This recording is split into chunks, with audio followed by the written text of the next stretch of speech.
Anh ơi, có biết điều gì thật đâu, trong cuộc sống muôn màu để em nói cho anh nghe nhé.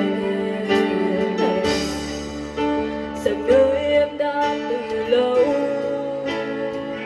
có cảm xúc lạ mỗi khi em về bên đường để nói người.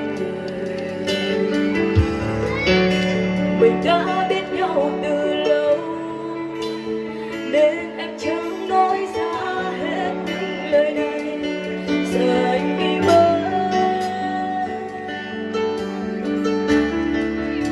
là kiếm thấy